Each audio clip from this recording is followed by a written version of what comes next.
art as a form to mold our children to do lot of things which we normally otherwise would not have been possible. When you have fathers working, the strategy is different. The way a father thinks is totally different from a mother thinks. A mother is more oriented towards getting a progress out of a child, whereas a father gives the child the lighter moments, which they can just cherish, more of a musty kind of thing. Especially when people kind of behave differently with them and see them as uh, special or different.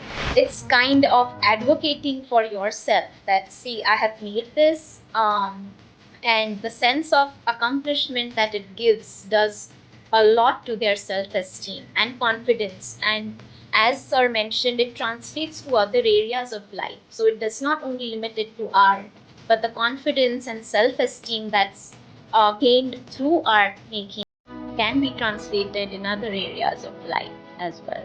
The role of father is much more important. More importantly, to prevent mother from going to burnouts and getting frustrated. It is very important that burden is taken care of by father, because at the end of the day, you need something. Today is a day where the performance is very good. How a mother will be ready for the next day? So you have to give her the break. She can do something which she likes. The father takes care.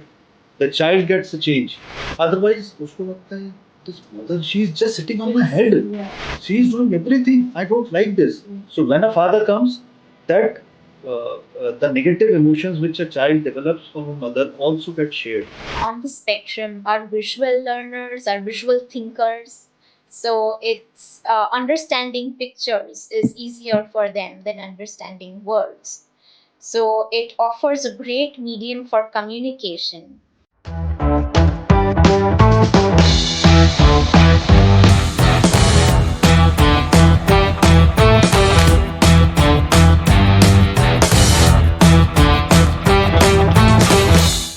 So, welcome both of you to the Dolly Show today.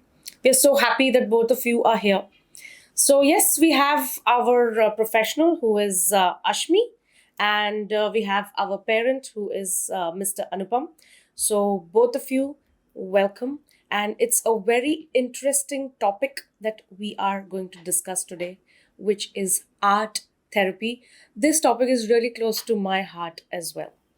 So, yes, to start with, um, Ashmi, I would really love to first and foremost let the crowd know that yes, Ashmi is an art therapist.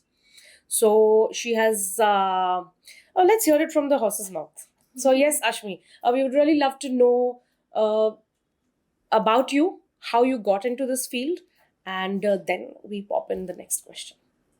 Sure. So I was always artistically inclined. So I always wanted to get into an artistic field. So I was an animator at first, which not many know about. But then I wanted to change careers. So I was just surfing and I came across a field called neuro-aesthetics. And being an artist, I always had this question about why the paintings of old masters are loved by everyone, irrespective of their preference for style of paintings. So neuroaesthetics gave me an answer. So it's a field that studies how brain responds to art. So what happens in the brain when you see an artwork, what brain regions are involved. And from there, I read about art therapy. And I was so fascinated reading about it and how scientific it was and how it can help people in with various issues, and also normal, so-called normal people that we say. It can be helpful for everyone. So then I chose to do a bachelor's in psychology and sociology, and then I did a master's in art therapy from University of Edinburgh in Pennsylvania. And so yes, finally, I, after long years and long wait, I could call myself a qualified art therapist. And I have been working with clients age 5 years to 90 years. My most recent client is 95-year-old. Wow. So it's amazing to see how art can touch people of all ages, and it can be helpful for anyone. Wow, I'm looking forward to discussions further. Yes, we have sir with us today. Anupam sir, we would really love to know about your journey and Nehal, who is a fabulous artist. And yes, over to you, sir. Thank you so much for inviting us here. We came to Mumbai in year 2000 when Nehal was, after a year, Nehal was born and she was diagnosed here. Mhm. So it was a very difficult journey because that time awareness was not that much. Therapies very limited, and you had to travel and take care of your kid. Initially, schooling was also a challenge because that time, because of lack of awareness. In a neurotypical school, it was difficult to get admission, but we were fortunate to get admission in a neurotypical school, GD Sumani. And after that, she did her 11th and 12th from Gopi Birla, which is a CBSE. GD Sumani was ICSE. And finally, the icing on the cake was Xavier's. So she did her BSc IT from Xavier's. So it was a very challenging journey, but finally, uh, I always say one thing: ki magic do happen, does happen, but you have to work hard for it. Yes. So it's like we have tried our best, and the results are in front of us. She is a working professional. She is working for Ernst and Young as a consultant, and she is a stone painter, and she does paintings like hobby, and she's very passionate, and almost to all the part of this world her artworks have gone, and more than 1700 pieces in the last 3 years. Fab. That is Commendable. about her. Little bit. This is phenomenal. So amazing. And we are so happy that, we're going to talk about you, Nehal, and Seema ma'am today. So, yes, beautiful things that are going to unwind today. So, my next question to you, Ashmi, will be what is art based therapy in true sense? So, art therapy is basically a form of psychotherapy which happens within a therapeutic relationship. You can call it a form of counseling which uses the visual media. So, I have done my master's in art therapy, so which focuses on visual art. So, drawings, sculpting, painting, collage, printmaking, so all the visual art mediums. And art therapy, there are a lot of similar fields. Like art-based therapy is a separate field which incorporates all different forms of arts like music, drama, drumming, dance, movement. But in art therapy, which is also called as art psychotherapy, we focus more on the visual arts. So how can that help people? And depending on the population we work with, it's a structured process and it's a goal oriented process. So we, just as in any kind of therapy or any kind of counseling, we have goals that are mutually set by the client and us. And we work towards those goals through the visual medium. So, and as I mentioned, a minimum of master's level is required to practice as an art therapist because we get trained in the therapeutic potential of different materials. We get trained in counseling skills, the theoretical foundations, and the ethical principles that are involved. So many a times without that knowledge, one can also harm the client because many of the art materials can be either overstimulating or it can regress the client. So, knowledge about how these materials work and how different populations respond and interact with these materials, knowledge is really important when you are actually working on the therapy level with clients. Okay. In correlation to that, so I would really like to know, how did you find out that Nehal has this inclination towards art? What was that made you realize? How we started is we when we came to know she is under autism spectrum. So we enrolled her to whatever classes were there. It included sports. She went to basketball. She went to table tennis. She went to lawn tennis. She went to singing class. She went to dancing class. We had a sir who came to teach drawing. Out of everything, drawing was something which she was interested in. Started with wax crayons, then migrated to oil pastels. After that, she migrated from there to watercolors, and finally, thanks to Xavier's, there was a workshop of stone painting, and she picked it up from there. Carrying on for from what about art she explained. Uh, there is one very famous quote in science that energy can neither be created nor be destroyed. So energy in kids, especially with autism or any other special condition, is that they have a lot of energy. They need to be How channelized. yeah, it has to be channelized, and it has to be channelized creatively.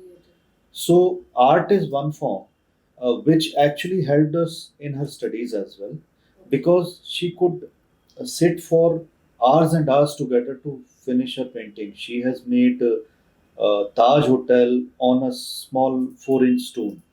To carve, to make it painted, it required almost 3 to 3.5 hours without even getting up. So, what the learnings were from her sitting span, to her focus, to her concentration, to her determination, and in turn motivation. Art helped her, us and her a lot in taking that to forward to the next level, because once she was in BSc IT, me and my wife both are engineers. But the kind of mathematics which she has studied, we have never studied. So up to fifth semester, a lot of statistics, data driven, because statistics is the key for data mining. So she has been able to do it on her own, because we also didn't have any clue. Till first year we were there for her, but then after that she carried it on her own. So lot of credit actually goes to her stone paintings. First of all, motivation in terms of being creatively engaged, and not only engaged, earning out of it, and getting the whatever is required to be a professional, like sitting span, focus, determination, uh, everything. So art helped us a lot in terms of taking the strides further, and especially for Nehal, for her motivation, she's intrinsic motivation comes through art only. So that is what I just wanted to highlight here.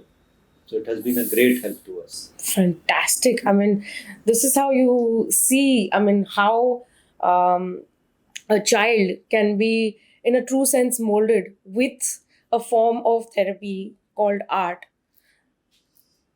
Fabulous.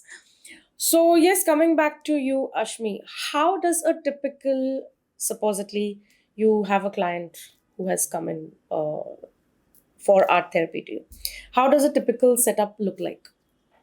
So it varies from client to client, the population you are working with, but usually we start with a warm up.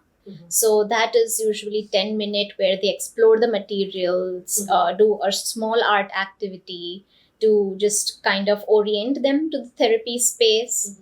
Then we have the main art intervention, which takes most of the time of the session, which runs for about 30 minutes or so. And then we have a reflection phase or processing phase where we, again, it depends on the client. With kids with special needs, this reflection phase might or might not be there depending on whether they are verbal. But generally, we have some time where we talk about the artwork, we process it, we ask reflection questions or processing questions to maybe help the client gain insight or meaning from the artwork that they have made. And it's a mutual process. It's not like we interpret the artwork, we just kind of ask questions which are relevant to the therapy goals that we are looking at. and it might help the client reflect on themselves, learn more about their emotions, or what would be the meaning of something that they drew, or how was the experience for them, how did it help them. So that's what happens during the reflection phase, and this is the part where um, the clients get that aha moment. And then we have a small closure, which can be a verbal activity, or again, it can be a very small art activity, which can help them transition back to their routine. So it's about a 60-minute session, whether it's kids or adults or older adults. It usually runs for 60 minutes. If we are working with kids with special needs, we have multiple activities to keep them engaged because we are working on their attention span. So then the structure is a little different. But basically, this is the skeleton of how an art therapy session looks like. So, if you could give us an example, supposedly there was a child on the spectrum who came to you, and initially when they came in, and what was the benefit that they got with art therapy, and what was the sort of progress that you saw, and how were they later? Yes. So art therapy, like any therapy, is takes time. So we cannot expect change in 5 or 6 sessions. It takes a long time. But I was so intrigued to hear when Anupam sir mentioned how art helped Nehal with attention, sitting tolerance, motivation, because all these are the goals that we work with kids with autism in art therapy. So with the kids that I have worked with, I use a range of art interventions. Like I found clay to be very effective. It touches on many goals for autism. So it also helps with sensory integration. It helps them express themselves better. It also helps with their imagination and creative thinking. And what I try to do with kids with autism through art is also develop their language and communication skills. So, for example, I had this kid with autism who was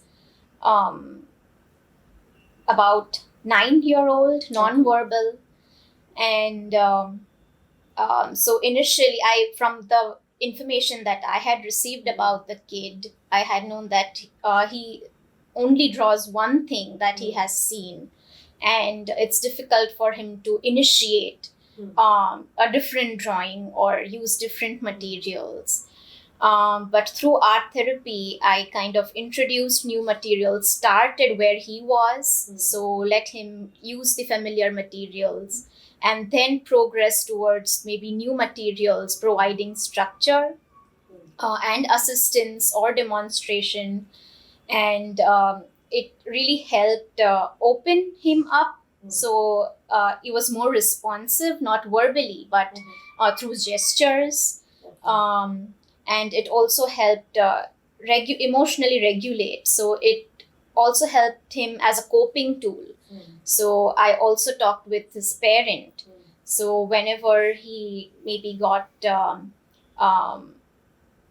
restless or got anxious, or when there was a change in routine, there was also a complaint by the parent that whenever there's a slight change in their routine, he wasn't able to tolerate it. So So can so relate to. yes. So maybe I had done this intervention with him where I had created sensory bottles. So it's just a bottle in which you put different sensory materials, and it's a very calming activity. So when you shake it, there's a lot of different visually sensory. So whenever it helped to calm him down. So whenever he had, I don't want to call it a tantrum, but whenever he was anxious or whenever there was a meltdown, carrying this with him really helped. Another way also that helped him to cope was working with clay, because as I'll talk more about clay also, but because of its sensory qualities, clay really helps regulate their emotions and calm them down. It works on the nervous system level. So it was really helpful for the parents as well, as it gave them some tools or strategies that they can utilize themselves outside of the session whenever they face such experiences. If I Yes. may add, Yes, you have to, because I could see those expressions that you want to talk about the same discussion that we are. carrying on, it also helps to help in sensory integration. That is one part. The other part is gross and photomotor skills. Because in case if they have to write, even initially holding a pencil It's at difficult. times is an issue. There are a lot of specifics in terms of routine. There are a lot of specifics in terms of what clothes they wear. So once they have been exposed to art, lot of things without actually realizing. Now, because she is technically qualified, she is talking from that perspective. But what we have noticed, what we have experienced, कि lot of things are tackled in a way you actually don't realize. कि lot of therapies are happening Happening. along on the way as you move. Correct. And the most important thing is that mold, कि they have to follow a set routine. That is broken automatically. So it becomes a very kind of it cannot be done. Okay, let us not do. Let us do something else and something like that. So it's really helpful, art as a form, to mold our children to do lot of things which we normally otherwise would not have been possible. So that is something which I just wanted to add. Perfect. You beautifully put it, Yeah. and I thought, let me just Yes, pitch yes. in. What This- you have seen is an experience just so valuable, because we do it because we know the scientific side of it. But for you to observe it and actually in practice see how art has worked, it's phenomenal, and it's so Yeah. satisfying to know. This was actually, we were making a sabji and you have added the essential masala to it. So the vegetable is in true sense enhanced with that addition, because I can relate, because with art they can also have a lot of textures that they come into exposure, and obviously then they get used to those textures as well. A lot of things that sir said that they can learn with art.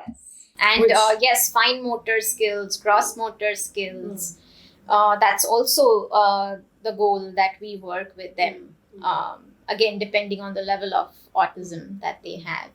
Just, And So- no, you can go. Yes. You can go just ahead. to add to it, in terms of textures, you rightly pointed out. She initially she only used to wear cotton because it's very soft.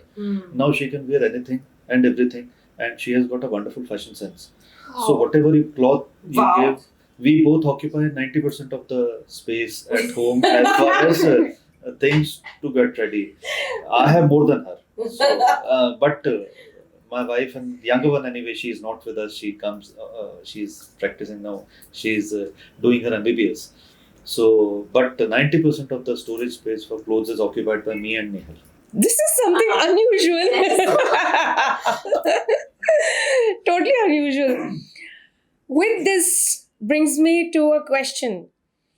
Father.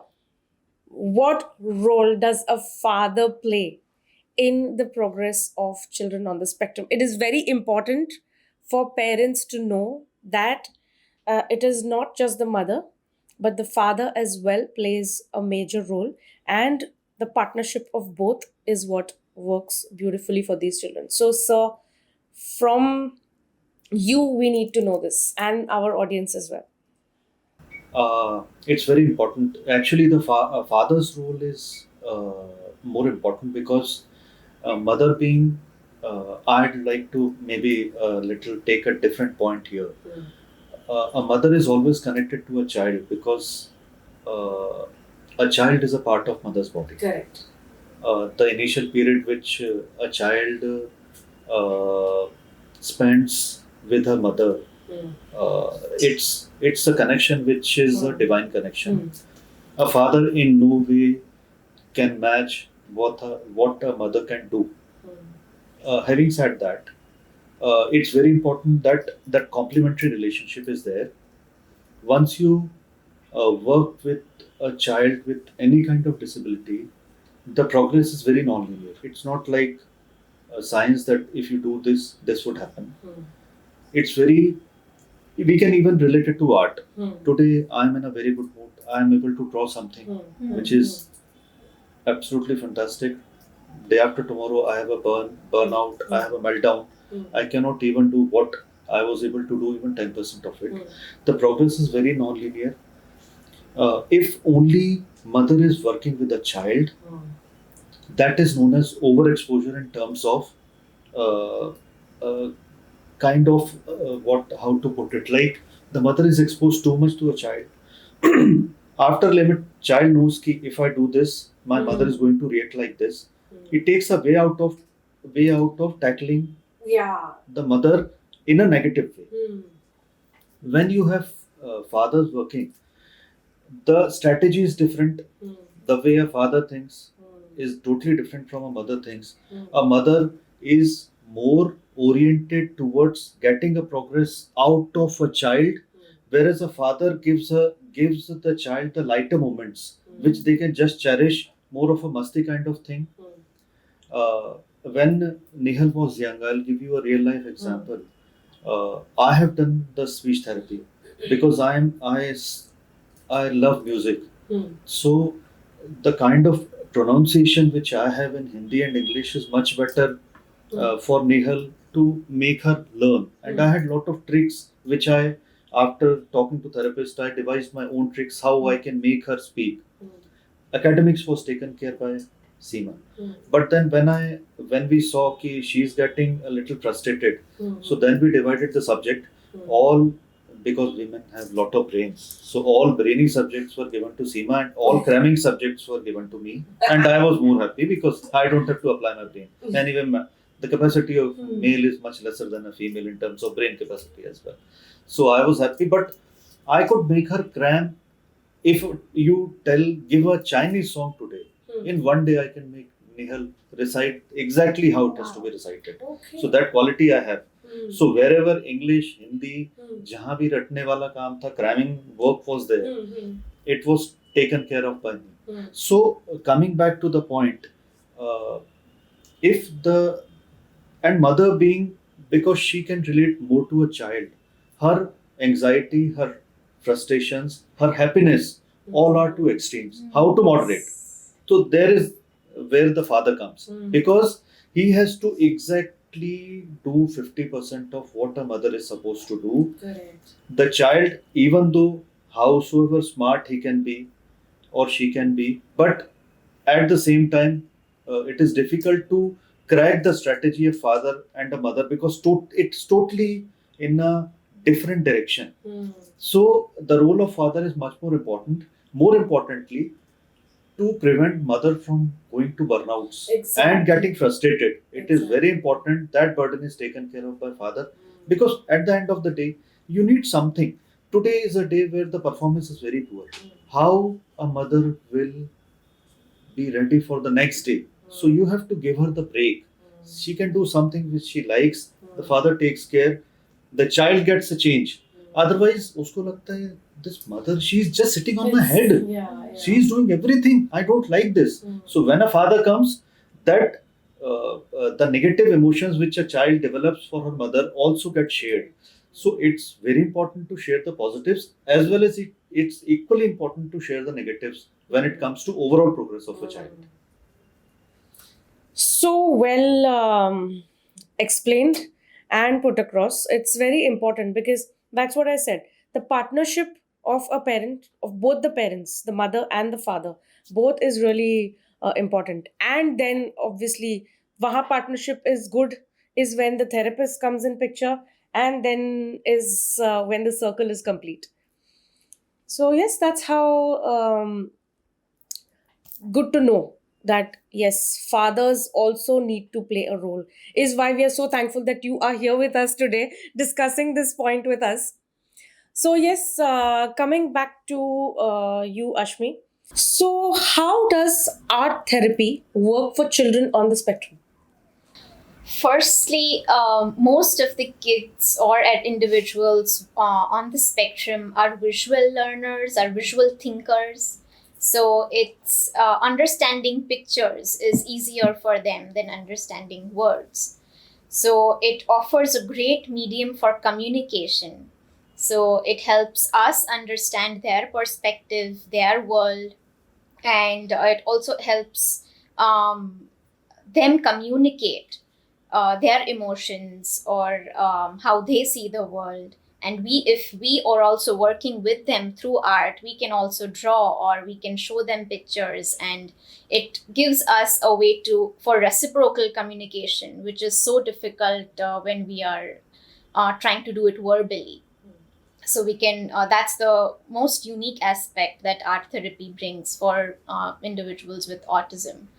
There are many other ways in which art therapy can be beneficial for individuals with autism, be it sensory integration or be it imagination and creative thinking. We offer range of sensory experiences within a safe environment for them to explore different textures and which allows for sensory integration. Um, Through storytelling and collage making, we also work on their language skills and communication skills and other social skills that are required to be functional in daily life. There are also other goals that we work with them, like fine motor skills, gross motor skills, abstract thinking. And another very important cognitive skill that art therapy helps with is conceptual understanding. Many kids with autism um, struggle with understanding abstract concepts. So when you teach that through an image or have them express what their understanding of a man is, or a girl is, or a boy is through their drawings, it helps us kind of teach them in a better way, or helps us understand what they think about it. Otherwise, abstract concepts is a struggle. So, through different kinds of art therapy interventions, we work on these goals with individuals with autism. And as I said, it is important for us to understand their perspective and their world.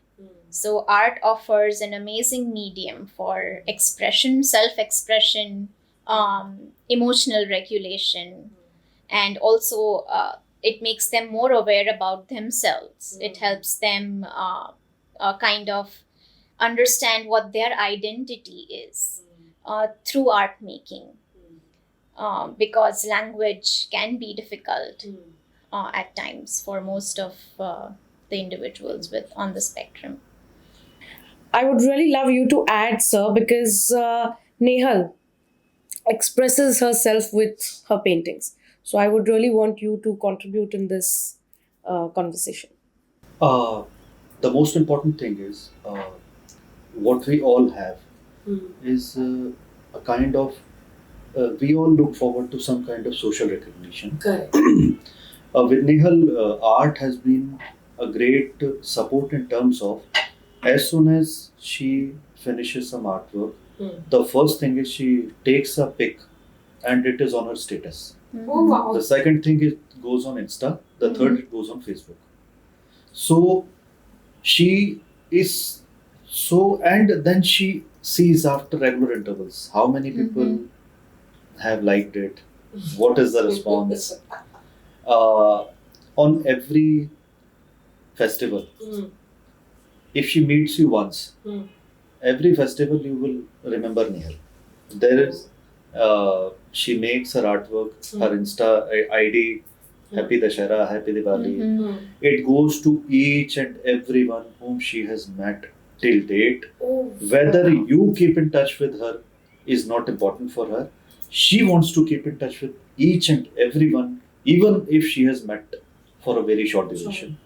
Mhm. So, in terms of getting that social recognition, in terms of social connect, in terms of craving for appreciation, in terms of why people are not responding, these all emotions which normally we feel that the children under autism are unable to express. Mm. See, we all have emotions. It's Yes. not as if they don't have emotions. To express it, even frustration, depression, distress, anger, Mhm. with art, they are able to express, out of which they are able to reach. See, there are two parts to anything. There is one thing which is a language. There is one thing which is a communication. Even if your language is limited, you can communicate. Because in Hindi it is bhasha and samvad. Samvad is something which you are able to communicate and reciprocate. So she is able to communicate, number one, in terms of what she wants to draw. Second, the more important part of it, if I'm making something, it should be known to whomsoever is around me in that I have done something. So, kind of social connect, social recognition, which is very important for our children to take as far as their future is concerned. So, that is something which I wanted to add as far as art is concerned. Yes, I would want to add something here. So, and the sense of accomplishment that they get, especially when people kind of behave differently with them and see them as special or different.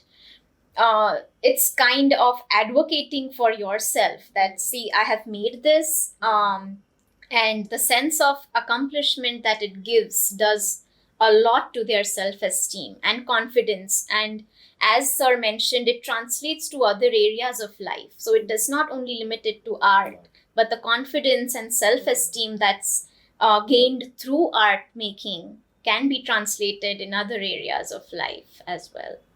So thanks for sharing that. It was so interesting to know. Fantastic. So this is how some things that you can learn today, some things that you can learn, and I am here to only learn from, which is fantastic. So then, next, what I would really love to know is, sir, about your speech therapy and those little tips that you had to give us. I did. It got mixed into the conversation, so I would really want you to elaborate on that and highlight it now. What I did is, first of all, it started. She started speaking. The first word when she uttered was she was 4.5. So then the first thing we shared was she wanted water. So she said "per." Mm. So we were not able to believe our ears that this is something. So she tried again and again, and every time that per came. So after that, what I started doing is we used to go to speech therapist. She used to tell us do this, do that. Then what I understood, the first thing is the flow of air. So whenever she used to say something, I used to keep her hand like this and say fa. So when I used to say fa, so that air blows out. When we are saying ta, so the tongue is coming between the teeth. Sitting in front of a mirror, I used to do these exercises. So she got a hint. Okay, like if I say this, this comes. If I say, then she is very much fond of songs. So I used to sing when we are there. Whenever whatever song she likes, like there was one album of Sonu Nigam which released Divana. So that song was there, Divana. So I used to sing with her. So she used to imitate. Like that. So lot of things, the words with such small tricks and such improvisations I was able to do. The only thing which came very late was Ra. It is still little difficult to come, but Ra was the last. But whatever small increments we have, we celebrated. So everything what she did, we had a celebration. She has participated in almost all the tournaments in school. Let it be swimming. She used to play keyboard, music, running. Even though has a flat foot, she's still no problem. If she's finishing last, also we motivated you to participate. So our tagline was either you get a prize or you get a surprise. Wow. So some takeaways there. Yeah. If you perform well, you get a prize. Otherwise, you get a surprise. So that is how we motivated her to do a lot of things, and that is how this art also came. When she first did something, she brought some stone from down, she painted something, we were happy, okay, this is something. So then that is a different story altogether, from where to get stone. It was a struggle for us to get. Now we have at least, if you come, we have at least 500 kg of stones in our home at any point of time. Different sizes, different shapes. And that is how it progressed.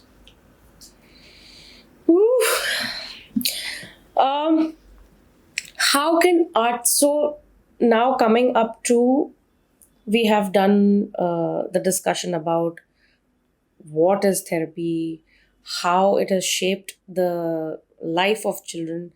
Now we talk about future. So how can art therapy maybe can be used as, like Nehal, she has started a business with that. So it can definitely be something that these children can put into business. So how do you think art therapy can shape the future of these children? So art therapy provides a unique crossroad, because it is an activity where their deficits and strengths merge. So they are visual thinkers. They are detail oriented. So those are their strengths, and maybe the deficits like sensory control or imagination or creative thinking. So art is a way which builds and taps on their strengths and still provides an opportunity to work on the deficits. So it provides that beautiful balance.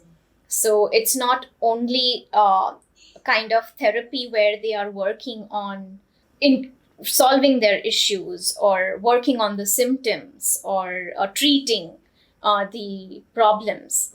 It is mainly strength-based approach where so art making not only helps them communicate through the visual medium, but it helps them build those functional skills, communication skills, behavioral skills, relationship building skills as they work with a therapist, that can help them highlight their strengths and kind of show their abilities and capabilities that somehow otherwise get overshadowed by the symptoms or more focus on the issues or things that they cannot do well. So it's not only a therapy in the sense that we are working on what they lack, but it is a strength based approach where they can work on their strengths, develop their strengths,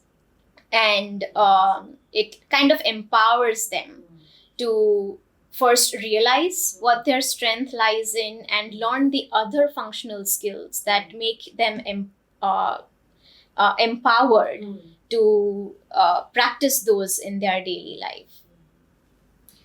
So how has Nehal molded art into, she now is into a full-fledged business that she has developed for herself. So how has that happened? Initially, when she started, so we made some pieces which we sent it to our relatives, our parents. So they all appreciated. This is something which not many people know of. So why don't you try to explore all the possibilities?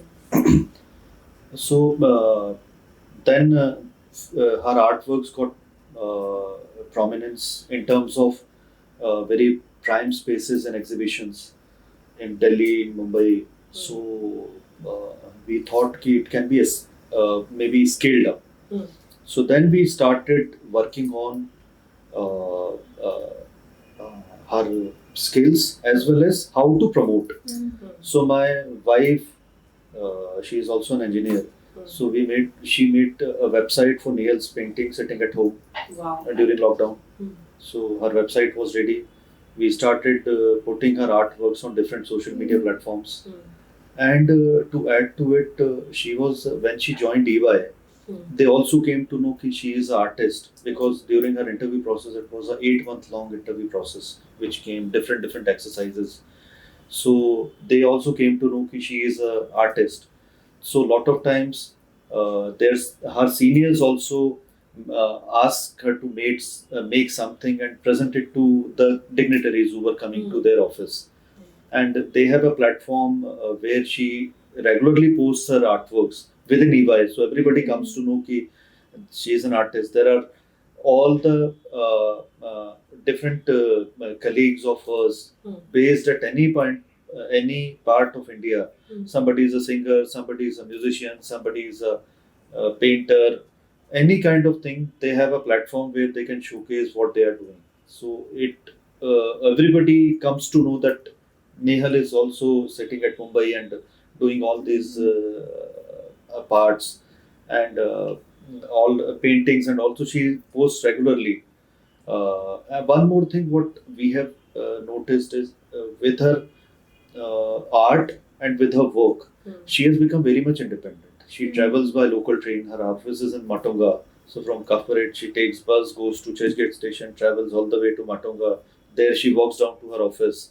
So lot of independence in terms of overall development she has gained because of her art as well as office. So I just wanted to add. So, what is her basic setup in her office?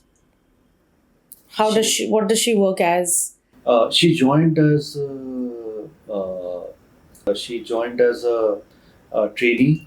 Then she became associate consultant, and she is now consultant in technology consulting. So her work basically a lot is dependent on data mining. She does lot of data mining. She does lot of data flow diagrams as to if any process has to made, how it has to flow. So first a flow chart. So data flow diagrams, it is known in technical terms. So she is working on that. Apart from that, she does lot of work on Excel, data compilation, data analysis, and that is her basic job nature. It's a hybrid kind of working. So she goes to office for 2 days, and 3 days it is work from home. So that is the basic job nature which she does. Fantastic. Excellent. Okay, so how does art therapy work in a corporate setup? As in, how can it help employees, or how does that work? So, when you're talking about corporate art therapy, there are a complete different set of objectives that I work with. So, as compared to the clinical populations. So, some of these goals that we work with corporates look like team building or leadership or stress management, communication skills, collaboration, problem solving. So we work with the HR or the C-suite executives, whoever reaches out to me. We set goals, we assess the needs of the organization or the employee, and then I design a customized intervention for the employee or the company. So it can be workshops, it can be offsites, or it can be 1 or 2 day program in the office, a mixture of both. So there are a range of interventions. It can be on an individual level, it can be working in pairs or groups. So if I can give you an example, like they can create a joint picture where the goals can be communication, or how do you work in teams, or planning and collaboration, or we can have them make a group picture where we are assessing group dynamics or employee behavior, team interaction, or working towards team bonding. They're on an individual level, the goals that we work on are identifying employee strengths, helping them discover their strengths, and help them kind of match or sync their own strengths, personal values, and goals to the goals and values of the organization, with the hope that it will show on the satisfaction that they derive from work, their performance, and also the motivation for working. And many a times it's really insightful for them because they are not very in tune to the goals of the organization. They are just working for the organization. But when we look at it in a visual form, what your goals are, what your beliefs are, and how does that contribute to the goals of the organization, it sparks that personal connect to the organization, which can help them motivate them and bring more satisfaction to the work that they are doing. So it depends on the corporate, their goals and their needs. And these are some of the goals that we look for. I would really want you to add to this. Is there any activity of this sort that happens in Nehal's office, or how is it like? Nehal's office is different in terms of because they have recruited 5 kids on special ability. It was a special recruitment drive. So it started with 60 kids, brought down to 15, and then to 5. So they have a very set kind of structure in terms of the kids. The instructions are very clear as to what is the job they are supposed to do. Most of the communication happens on Microsoft Teams because when it comes to verbal, at times Nehal still faces challenges if there is too much of language. But when the directives are very clear on MS Teams, she can basically ask questions on Teams, and that is how she does. So, and in terms of her art, as I told you, like they are very open, and they also promote Nehal's work when any dignitary is coming, and through their internal social media kind of platform, they all display their arts, whichever art form they are in. So it's very supportive. It's very positive work environment in terms of anything and everything. So they are really taking care of our kids. This is something to look forward to, such kind of a model, because they are tailoring themselves to get work done. They are tailoring to the needs of these children, is what, this is how the corporate world should work. Is what, when we had a discussion with Dr. Temple Grandin, she said, when you have a child, an employee who is on the spectrum, if you give them a checklist, you don't have to tell them verbally or you don't have to explain them, but if you give them an exact checklist, they can work wonders. I really love and appreciate this organization who is taking such steps, and these are called the correct steps. These children do have potential. They have a lot of potential. They can do wonders. I mean, lot of things that we have discussed earlier as well. Lot of things would have not happened if autism was not there. Lot of inventions would have not happened if autism was not there. So lot of things that these children can do, but the right kind of employer, the right kind of environment should be set. Is what these are the small steps that Yes. institutions can take to Yes. make it an inclusive environment that we talk about.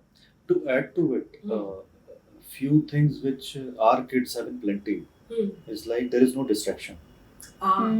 There is complete focus. Yes. If they are supposed to do something, they will do. Nehal did her internship during college in BNP Paribas, which is a big organization. So whatever work they were doing in half an hour, Nehal was able to finish it in 10 minutes flat. She did some kind of changes in the reporting structure. So a lot of things which were done in a particular manner, the time reduced by more than half. Wow. So that is something which they are able to add value to the organization they are working in. So still the Nehal's target, she first asked, till what date I have to do this. So they say next Friday, she finishes on this Friday and gives it back.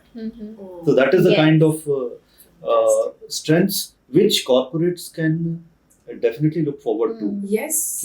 Because there is no distraction, they are very focused and they have to push the things back to from where it has come.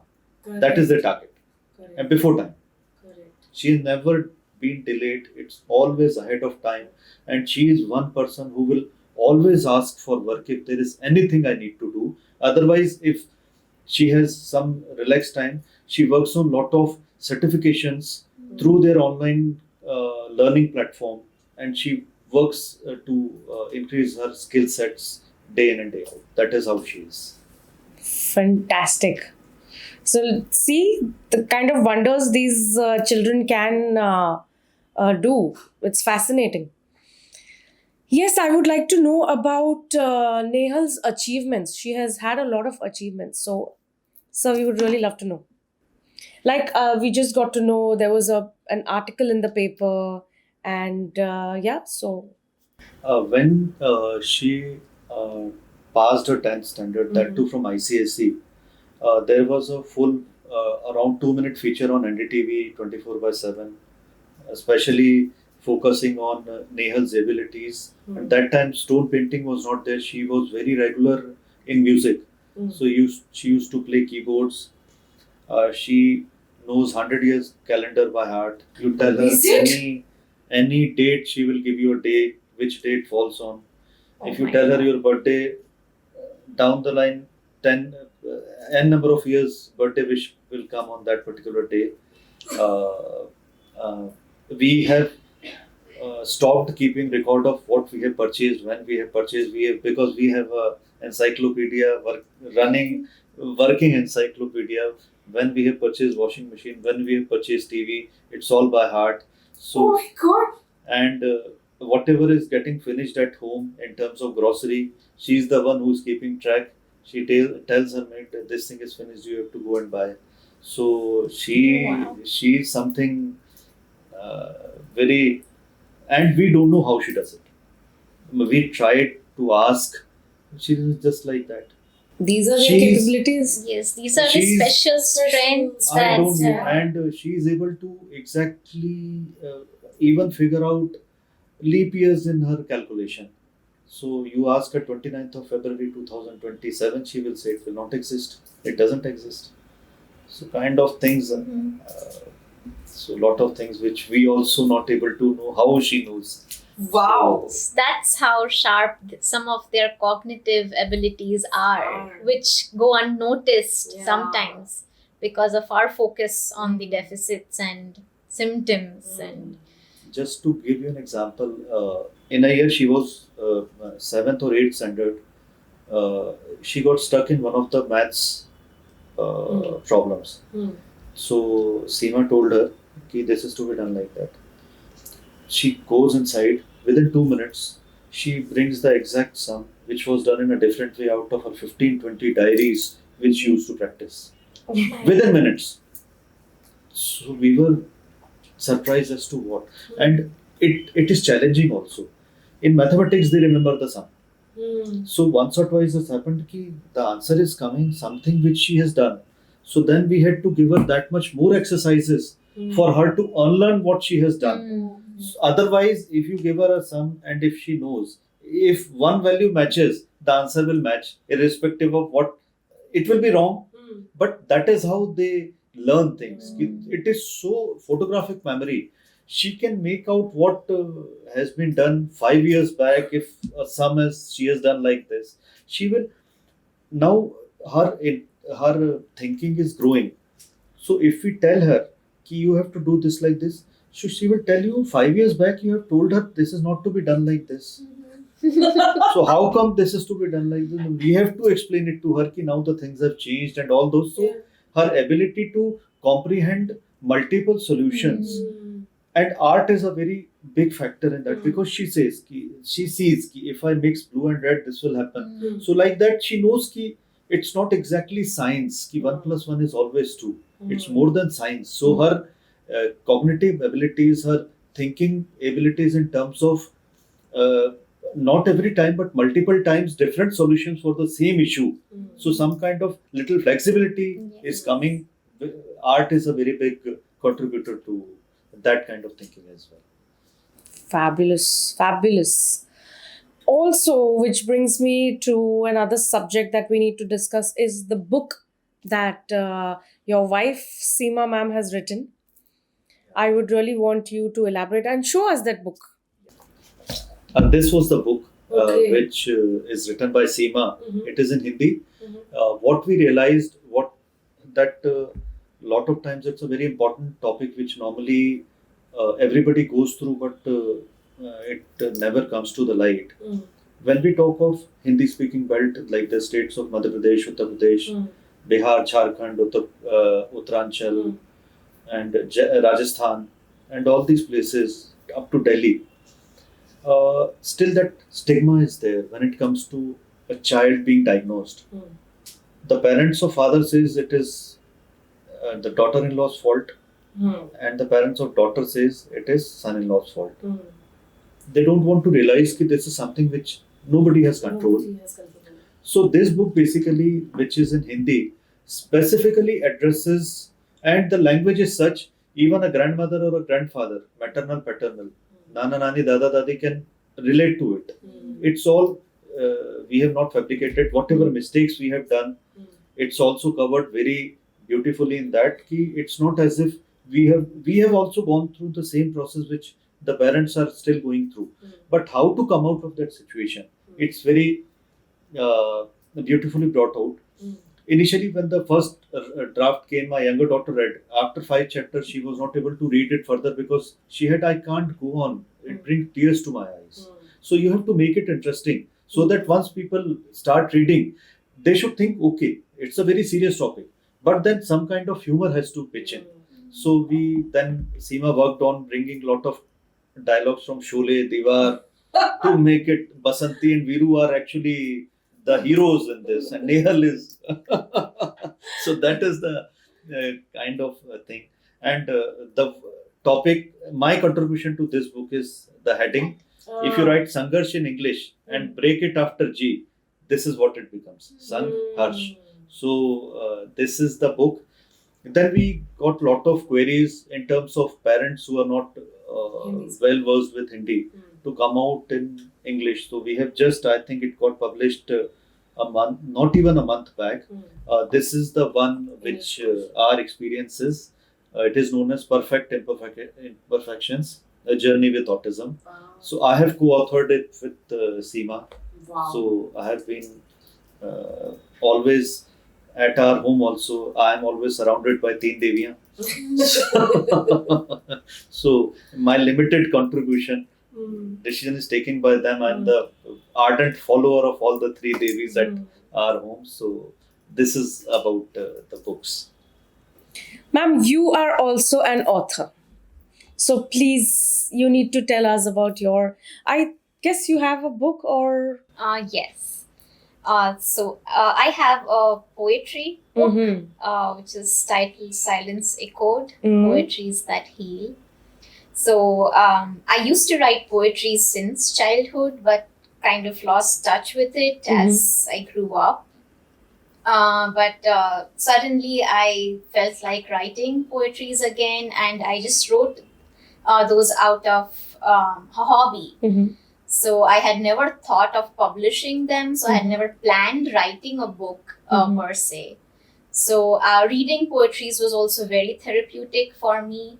I enjoyed it, and writing was cathartic. It helped me express my thoughts, emotions, and helped me cope with difficult emotions.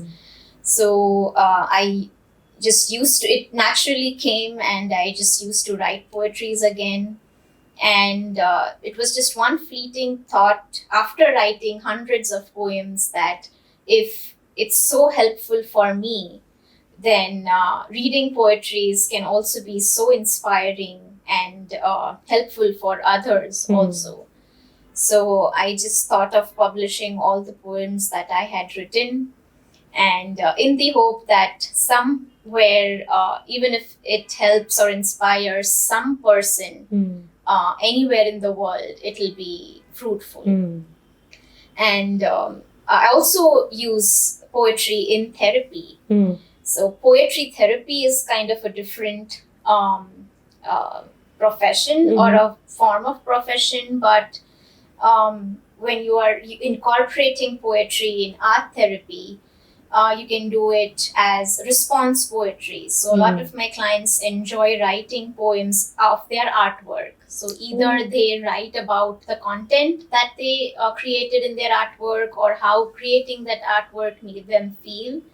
Because I always start my therapy sessions saying that in art therapy, the focus is more on the process, not the product. So it's the process that's therapeutic. And it doesn't matter whether the artwork is good or bad or pretty or beautiful.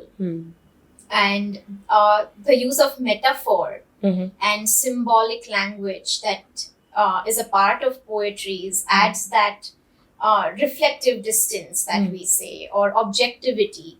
So it makes it more easier to express your emotions, which might be difficult if I'm talking in first person. So it's a beautiful medium to express emotions. Wow. That's nice to know. Poetry. Okay, so I'm going back to one of a question that we have missed. What role does a family play in the development of these children? I'm so thankful to you for bringing up this question, because at times we understand and think that only mother, father can do everything. It's not like that, because if we are able to involve the generations which are our parallel generations and which are our one generation above us, it brings lot of different perspective, because we don't actually realize that our children, if they are near somebody who has brought us up, their perspective, their thinking, and their experience is much more than us. Correct. So when we take the our grandparents or uncles, aunties generation, they have all gone through this process more than once, and now we are living in the times of nuclear family. One generation above it was basically a joint family culture which used to be there. So they were exposed to lot of kids with different Needs, skill sets, different needs, a different level of tantrums, a different level of difficulties. So they find it easier, and their perspective is if their perspective is very broader as to ठीक है ना, बच्चे ने अभी नहीं बोला, बहुत बच्चे लेट बोलते, we become very depressing कि my kid is not speaking. They say it's okay. So and so chacha, he spoke when he was 3 years. So what is the big deal? It's okay. So it helps a lot. Then when we do therapies, we are very focused. They bring lot of different techniques to do the same thing. So lot of things which they have experienced over the years, it's poured on our children. And once they are with us, it becomes that much more easy, because our children are exposed to more than 2 phases. So it kind of breaks the monotony which our children has here. Only 2 people. Is there no third person in our life? So that kind of thing. So that is very helpful. I'll add to it. It's specifically with a disclaimer. It's our experience. Our younger daughter Vedika has been a great support. Lot of emotions in terms of jealousy, backbiting, bitching. It's all because of my younger daughter because she never was exposed to such emotions. Nehal, she's a very straightforward girl, clean at heart. But the younger one taught her jealousy, competitiveness, jhoot bolna, lying not for something, but it is a people should know. Yes, it's So a now- natural. Yeah. Yeah, it's a natural this thing. So she uses it now. She goes to office. She carries her tiffin, but she has to have something. So the first thing she does, she deletes her GPay message Ah! so that we don't come to know. So that you don't get to know the transaction. Yeah. कि हाँ, ये खाया. So this all is my younger one has been very helpful. The other thing is my younger one has got very good command of both the languages. She's basically, if she would not have been a MBBS, she would have been a English literature, Hindi literature kind of person. Very good command on language, which Nehal doesn't have. So lot of Hindi she has learnt seeing Vedika, and we all three became a team. So, and Nehal is, Vedika is very much positive but because she has seen her elder daughter grow. So she is very accommodative of her friends as well. Ki if somebody is not able to do. She was kind of troubleshooter till 10th.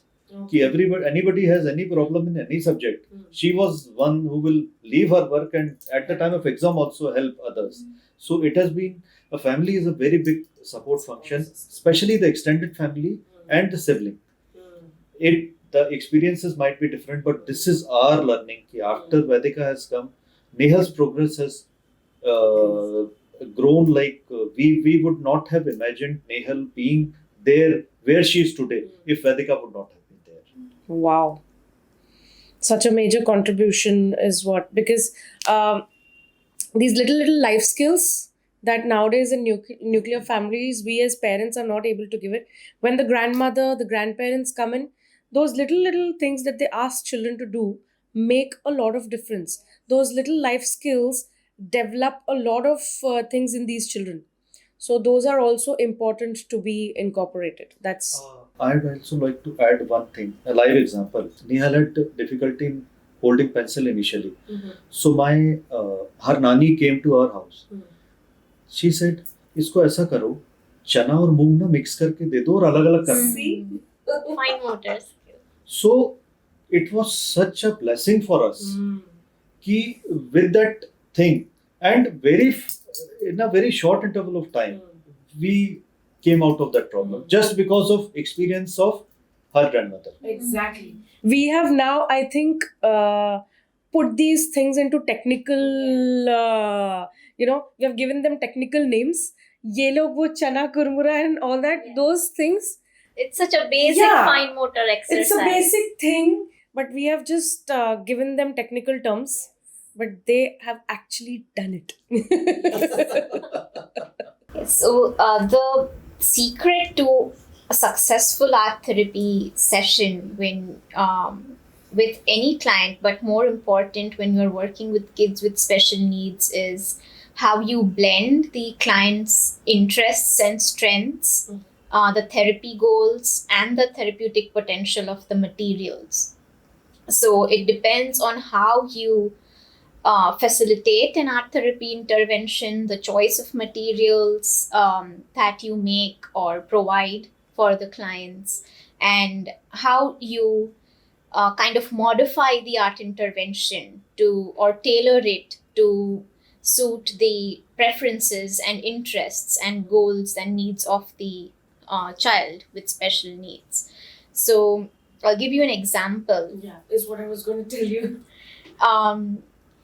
I can use the same art therapy intervention with, say, for example, a 10-year-old non-verbal kid with autism and, say, a 12-year-old kid with severe intellectual disability. Say, for example, I want to make clay figures, or I want them to create figures from clay. When I'm working with a kid with autism and ADHD, as we know, many kids with autism also have symptoms of ADHD coupled with them. So for them, maybe I would start with asking them to draw an image of a girl or a boy, and then ask them to create a figure of that girl or boy with clay. And then I would go on to ask them to create a story from those characters or one character that they have created. So the goals I am addressing through this intervention is first concept formation. This was something that I had done with one of my clients because he used to he used to speak uncle, but when I showed images of a man or uncle, he did not understand that is what he's speaking. So they might say something, but that doesn't mean that they understand the concept. So through such activities, the first primary goal is concept formation, conceptual understanding. Also, sensory integration is always there when you are working with clay. Self-expression, there's a lot that they express through the stories that they create through their own characters. Planning, problem solving. There's so much that goes into the process of drawing, creating a character based on that drawing, and then making a story. So this is a little more complex. So the intervention is the same.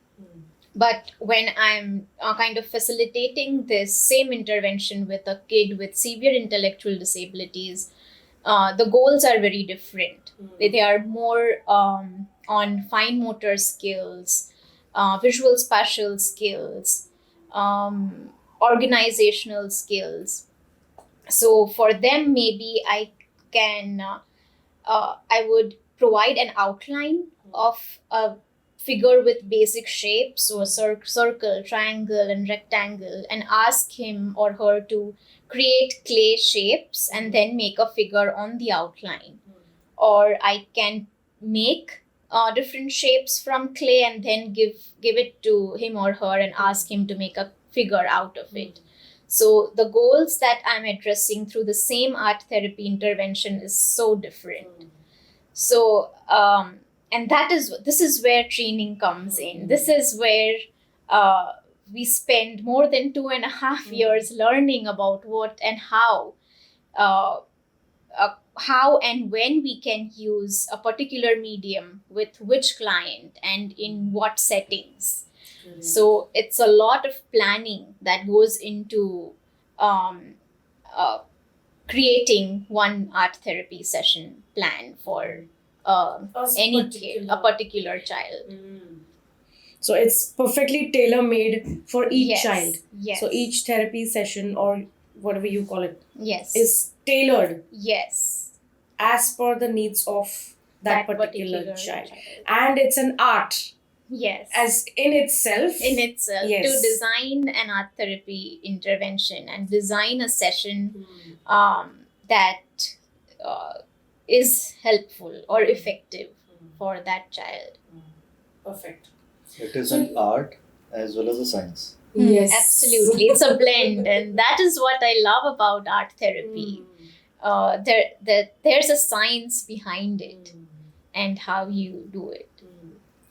So we did learn that family plays an important role in the progress of these children.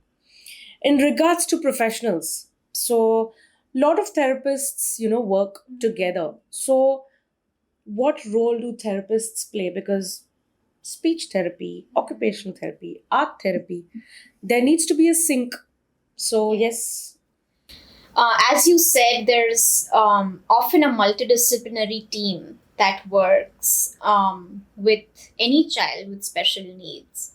And it is very important for the therapists to communicate with each other and be on the same page and they know what each other is doing, what goals each of them is working on.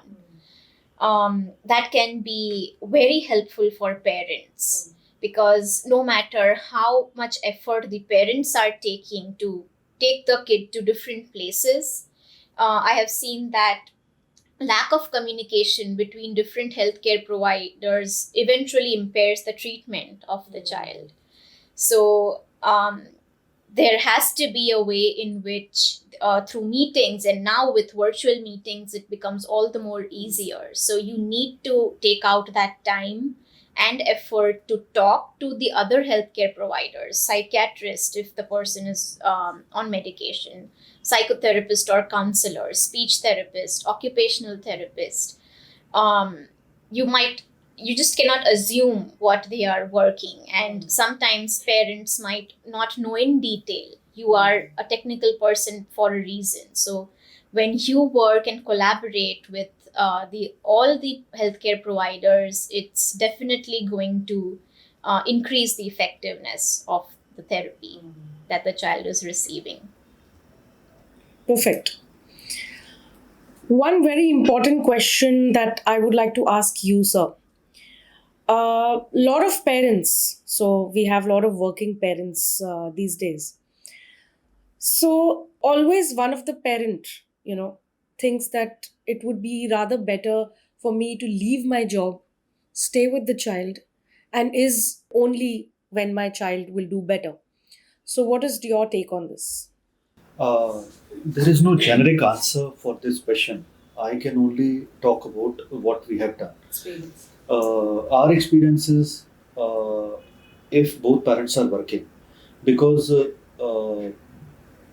as lot of therapies are, the first reason being, as we are in a city which has, I think, the highest cost of living in terms of the country.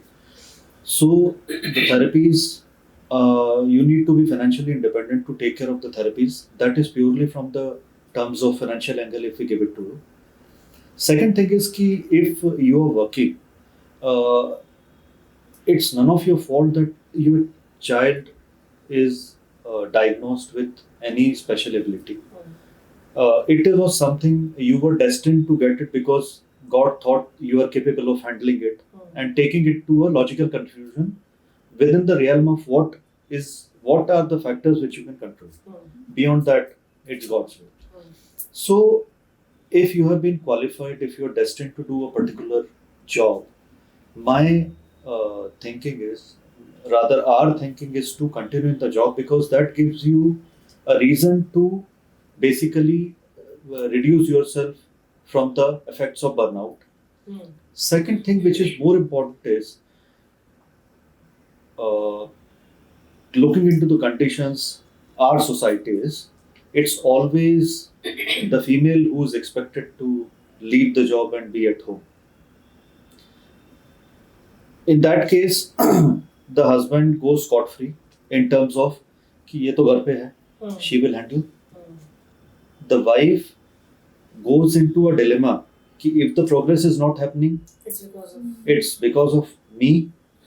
The third is the father comes home in the evening, sits on the sofa, chai, pani, TV is on. He is under impression that the wife has left the job. It is her responsibility.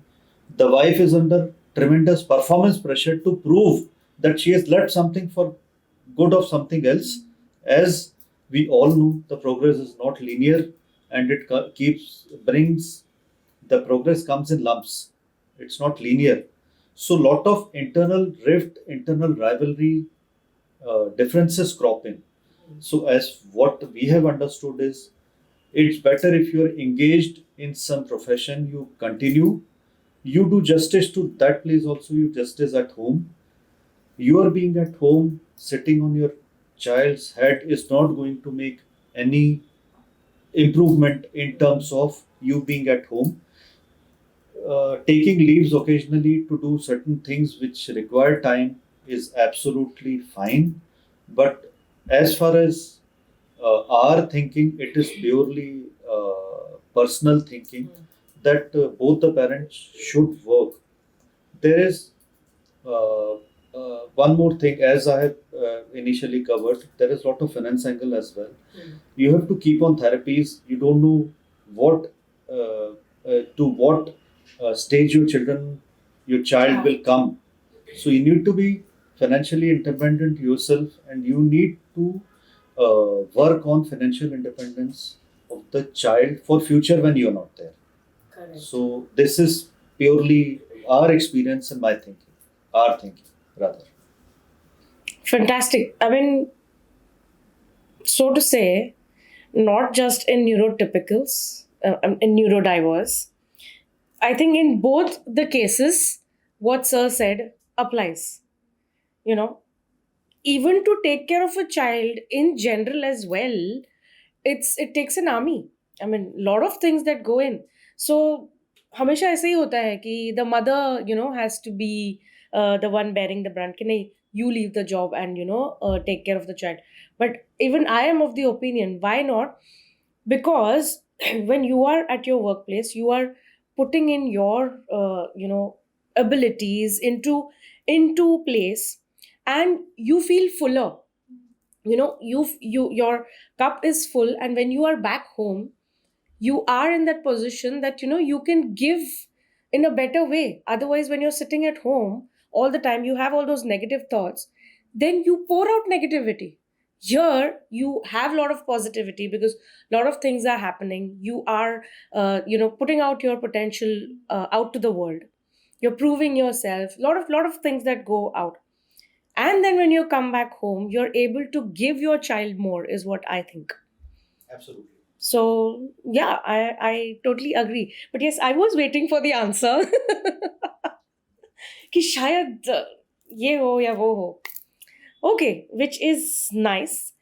Also, I would like to know what have you envisioned for Nehal's future? Uh, I would address this in a little elaborate way. Uh, the younger generation, which is now, thinks that life is 1 minute vada pav, 2 minute Maggie, Zomato. 3 minute, Swiggy. 3 minute sandwich, 4 minute pasta, 5 minute pizza. This is what is life. But life is much beyond. Yes. Uh, if your child has to progress, it requires time. The progress is always non-linear. It always comes in lumps. It can one day you can be very happy, next day you can be equally sad. As far as future is concerned, rather than thinking about future, the first thing is if your child is small, you should have 1 day goals, very short term. Ki let today's day be fine. Then I'll think about tomorrow. When the child comes to a certain stage, you can do this daily to monthly. Growing further, you can do it monthly to yearly. That is what we have done till Nehal completed her graduation. Once a year. If she is in sixth, we used to wait. She comes in seventh. When she came to seventh, eighth, like that, we have carried on till her graduation. We never thought what is in store for us. Once she joined the job, our things were a little comfortable because she is 100% occupied. When she is at home, she is creatively occupied. When she is off it, she is professionally occupied. What is more important here is, in terms of future, is to make them future ready in terms of the basic life skills. The more important part is to make them financially independent. There is what comes the hardcore financial aspect. As to what is your planning tomorrow if something happens when you're not there, what is that you can do for the child? We have gone through this process. It took us almost a year and a half, almost 18 months to figure out. We made a will. The more important thing in our case was that if Nehal is under spectrum, it is neither our fault, it is neither her fault, and more importantly, it is not the fault of my younger one that my elder one has a disorder or a disability. So once we were framing a will, we put our thoughts properly ki whatever is there, in spite of the disability my elder one has, the younger one should not suffer. Correct. Both have to get the things equally. Tomorrow, it should not happen ki because Nehal needed something, we have cut down from Vedika's share. Correct. So that was not at all agreeable, even though my younger daughter was comfortable with what we were doing. But we were not comfortable because it is not her fault. The only thing what we have done is, what is difficult for Nehal to handle has been given to Vedika, and what is easier for Nehal to handle has been given to Nehal. Just a small example. The Demat account has gone in Vedika's favor, the mutual funds have gone in Nehal's favor. Oh, It is easier to, it's only a question of one SMS, your redemption happens. So that way. The second part, which is more important, after you are done with deciding the share out, is to make a trust, which is a private trust, where you everything flows into the trust through a will, so that tomorrow there are trustees who will take care of Nehal's interest, the primary trustee being Vedika. So it is a trust where 3 trustees are there, Vedika is one of them. So she is totally agnostic to the fact that she is getting something less or something. She knows what she has got, what she being a trustee knows what Nehal has got, and what she has got she already knows. So she is able to make her judgments in the betterment of everyone, that once we are not there, she has to take care of Nehal in terms of management of the trust. She need not be Nehal with all the time. But any decision which is taken in the trustees, Vedika has got that veto. If she says no, it cannot be done. So, framing a will and then forming a trust where everything is well defined on paper. And the third most important thing is, COVID has taught us a very good lesson, all of us. We don't know what is going to happen tomorrow.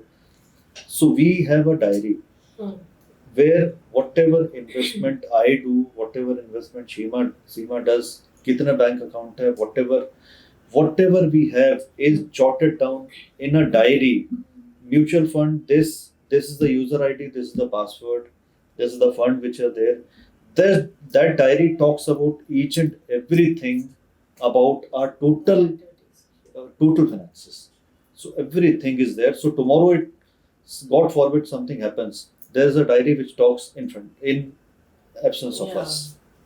So that is what I wanted to bring. This is such an important aspect which even I was unaware about. I mean, that thought has always crossed, but never knew that it can be put into place like this. So so well planned. And yes, every parent has this fear: what after us? What will happen to the child after us? Fantastically put across. Thank you so much for adding this aspect as well. So, my last question to both of you would be: you as a therapist have been teaching these children or teaching people. What is that one thing that they have taught you, or things? There are many things. It's humbling to work with the kids with special needs. One thing that strikes me is how to be free. And the kind of innocence that they have, spontaneity. They are so free and they're full of love. So they do not expect much out of you. They just see you coming through the door and they reach out for a hug and they are so happy to see you.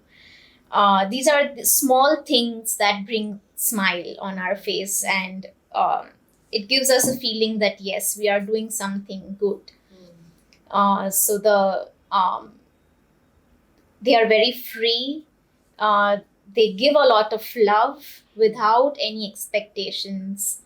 That is one thing that I experience in each and every session. And there are many small things also that you kind of realize while you are in session, which might be difficult to recall at an instance now. But there's a lot of things that I learn through them in each and every session. There's something new that I learn, not technically, of course, technically, yes, but it's not always technical. It's about life, about the ways they see things, about the way they interact with people. And the emotional part also. Like, it's so ironic that I'm taking a session on emotional regulation and teaching them emotions, how there are different emotions, but they teach you something about how to maybe hold those emotions and how you express those in simple ways. So it's really beautiful and touching to work with them, and it's very satisfying. Yes, I could see the smile and while Ashmi was talking. So yes, what have you learned about with from Nehal? What has she taught you? Lot of things. As Asmi has told, first is unconditional love. They don't expect. That is absolutely true. She's talking from the perspective of meeting many kids on a spectrum and other disabilities. I'm talking purely from Nehal's perspective. Yes. Very unconditional love. Second and most important thing is the being non-judgmental. It's such a blessing to have Nehal in our life. There are two instances. If time permits, I'll just share Yes. it with you. Part 2. The first being, we had a maid who कुछ पैसे she just took. And we asked Nehal, she is a bad person. She has taken our money and fled. Mummy, she might be in need. Oh my God. Second time, she was going in a car, Seema's car, to school. Somebody came. She was asking for money. So she had only 20 rupees. She gave 20 rupees to that poor child. So when she got home, she told ki as there's something like this happened. So I gave. So you will give anything. You will give your gold earring. Mama, it's tight. It was not opening. So such pure souls, unconditional love, and being non-judgmental. Somehow we all talk about empathy. Yes. There is no better person To teach you. to teach us empathy other than the person at home. And the most important thing is it's God's grace that we have got Nehal. Because of Nehal, we have actually understood there are more good people on earth rather than people who are not good. Because if we have come across 100, 99 of those 100 has helped us in some way or the other. Even the people whom we normally don't notice. There were some sweeping staff employed by MTNL for cleaning. They were so close with Nehal. They used to take her out to Marine Drive, Chapati, and all those things, and when we were not home. And such blessing is to have to understand and realize there are more good people on earth than We think. we think. And the more important thing is that Nehal has taught us the value of incremental happiness. Every day there is something or the other. We all look forward to aspire for big things in life, which happens twice or thrice. And youngsters now have a lot of options to get different partners at different point of time. Divorce is like any other changing shops and all. But at our times, the way we have grown, you will get those chances once or twice or thrice if you have 2 kids, 2 marriage, something good, promotion and all 7, 8 times. But that concept of incremental happiness, being happy in very, very small things is what we have learned from Nehal, and it is so satisfying that anything which happens is a blessing. So that is Yes. So that concept of being grateful being grateful. Yes. for whatever you have. Yes. Fabulous. It was a beyond amazing conversation that we have had today. We are so happy that you two have come and given in your valuable insights. So thank you so much, both of you. Thank you for Thank calling you us. so much for inviting us. Yeah. So, yes, thank you.